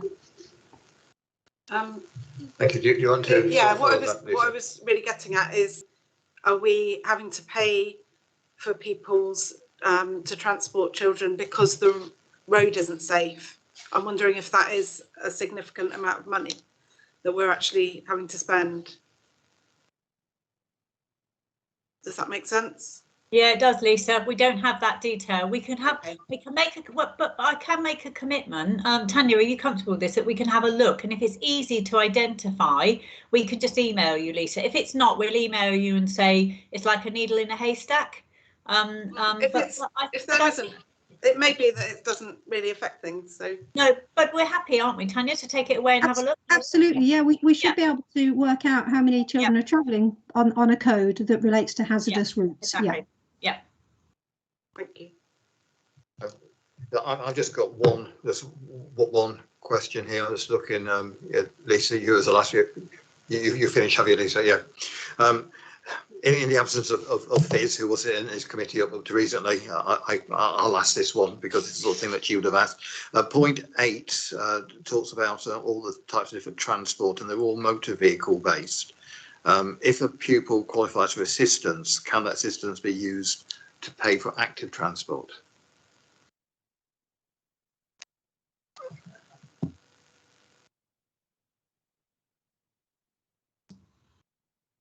You're meaning alternatives to what's being prescribed, aren't you, Richard?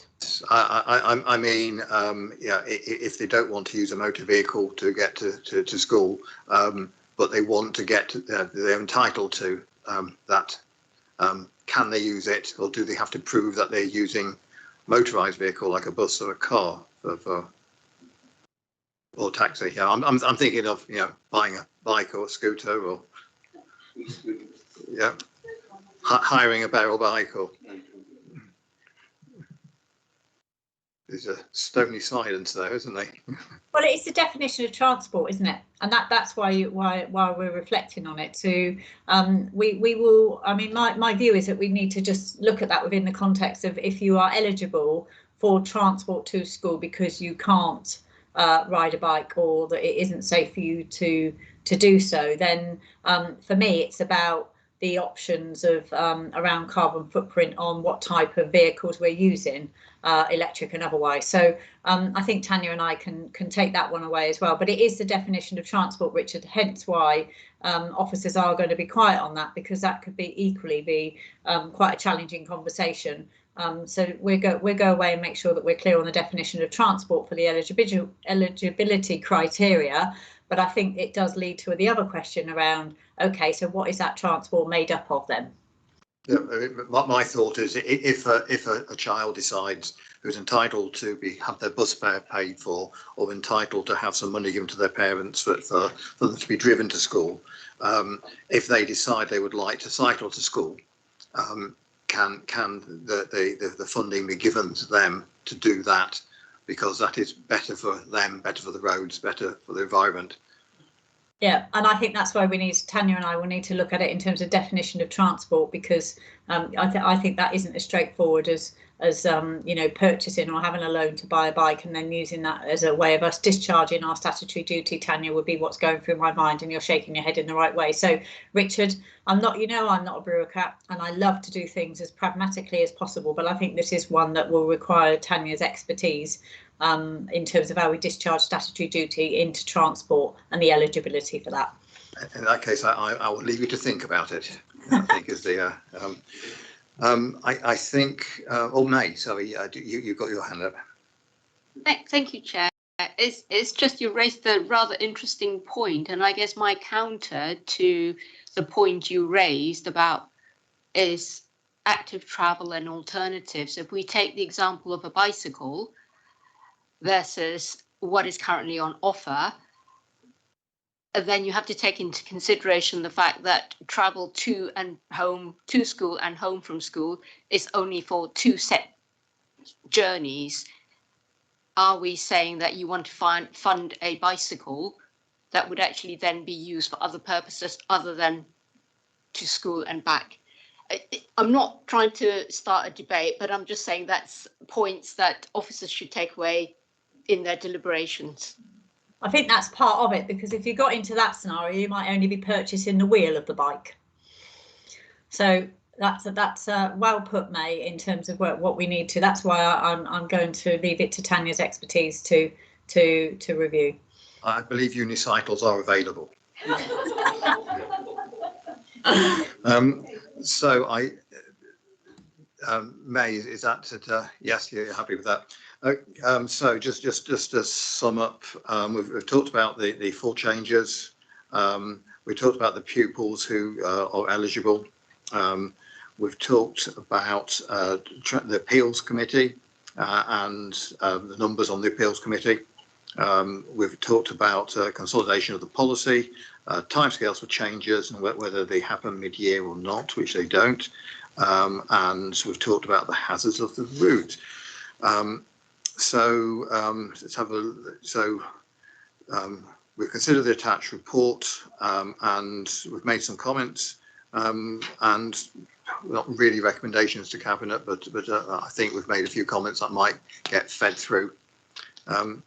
So agenda item 10, schools admissions arrangements 2023 to 2024, the community and maintained schools, which is on page 145 to 116. So this is of course only really looking at changes to the public administration number at 1 school, and it's on its journey to Cabinet. And I believe Sarah, you've had your few minutes off, so it's back over to you. Well, fortunately, it's not. It is back over to Terry and Tanya.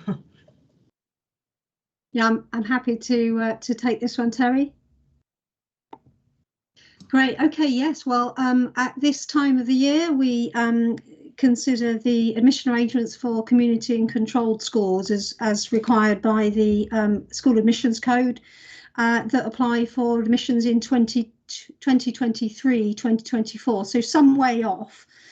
The report, as we know, sets out the proposal to change the published admission number for Burton Primary School. It sets out in the report that we're seeking to reduce it from 60 to 45, and this will apply for the year of entry, which is reception, and that number then will age through over a period of 7 years to be 45, all the way through, reducing places from 420 to 315 in that time. There aren't any substantive changes to the policy, which is an important point, and that includes no changes to the oversubscription criteria, the coordinated admission scheme, or the in-year admission arrangements. The one really important thing to say about reducing admission numbers is around what it does and the benefit for the schools in question. And in relation to Burton Primary Schools, what we're doing is seeking to create those right conditions for Burton Primary School to thrive and to raise standards and be sustainable. And we're doing it in response to falling pupil numbers that's referenced in the report in the West Christchurch planning area. And we're seeing that that's principally coming through from the preschool age children, which are down on a lower birth rate. So consultation will take place with a final determination in the new year, and members are asked to comment and or make recommendation. Thanks. Do we have any questions? No, I think this is one that generally people are quite happy with. I'll just give people a moment just in case, don't want to prolong it. No, okay, yes, I think that was nice, short and sweet. I mean, you managed to read my mind and answer my only question before I asked it, so that is great. Thank you for doing that.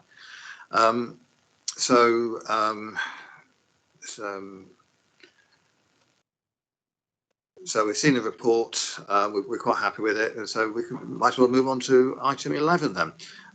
This is a capital expenditure to enable a bulge class at Avonbourne Middle School. This is 161 to 164. Hopefully this should only be quite like the last one, quite a quick look. Just to clarify, a bulge class is an increase in numbers, and it doesn't mean that the children are slightly larger in that year group, which did entertain me as a thought for quite a while. Sarah, are you going to talk to us about this one? I'm not. This is Terry. You know, Sarah, I was feeling sorry for you all this meeting. Oh, but you I don't anymore now. Terry. No, you don't need to. Thank you, Chair. Yes, I think this should be relatively straightforward. So in order to meet the statutory requirement to provide a school place for every child resident within the council area, there's a place planning function that forecasts numbers. It's relatively easy to do for the secondary age group because the children are by and large in primary schools, and we've got the history of cross-border movement, so it's quite predictable. And the place planning by area suggests that there'll be a shortfall in the area in which the Avonbourne schools are in the 2022 and 2023 admissions times.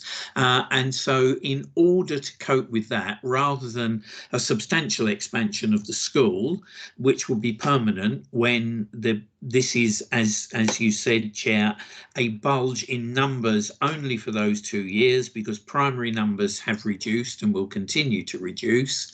This allows the school to, over its planned admission number, to take up any particular pressure for those 2 years. It's a relatively small scale scheme because all it requires is some internal remodelling of teaching spaces and the provision of additional WCs in order to cater for the numbers. So that's the proposal. Thank you very much for that report. I'm just having a look around to see if anybody's got any questions. Nicola, it's obviously not a question, but you'd like to input into it. If I may, Chairman, and I'm sorry, I don't have quite all the details with the publication dates to hand, but just for members to be aware that I've spoken with the ward councillors for Littledown and Iford in relation to this paper. I think it's always really important that ward councillors are cited, and so I think we may need to do a little bit of work around the should those cases come forward, whether the school needs to revise its travel plan in the interests of the local residents. So again, just to highlight to you, there may be a slight difference in the paper which actually comes in front of Cabinet. Right, thank you. As far as we see, it's a sensible move. It needs to be done, and we're quite happy. Yeah. So item 12, portfolio holders update. Now, I've had a discussion with Nicola on this. I think basically, Nicola, you've said everything that needs to be said as an update on earlier items. Last time we spoke, you had nothing extra to add as an update to today, unless you have changed your mind at the last minute.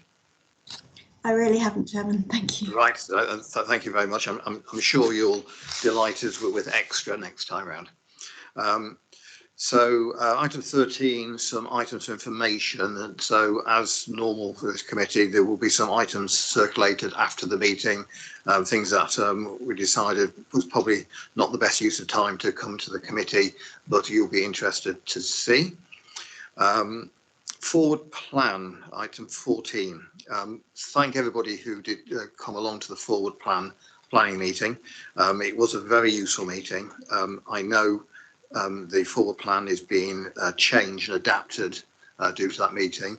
There are a few things that were discussed there, and Eddie, I did mention your knife crime thing, and that is in policy as we're going through. The forward plan is being updated, and you'll see a copy of the new forward plan as soon as we're ready for it.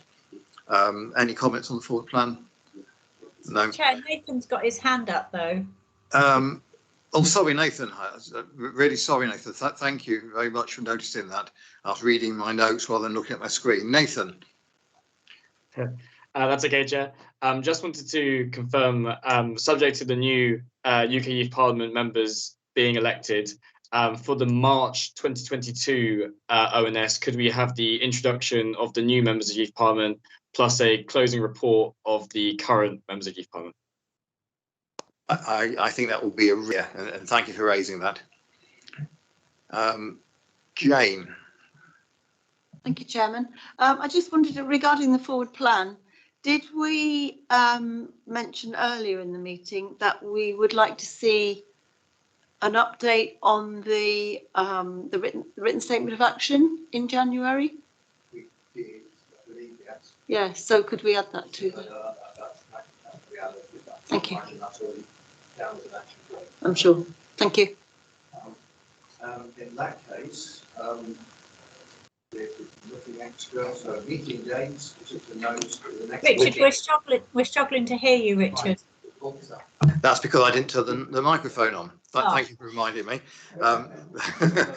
That's so well.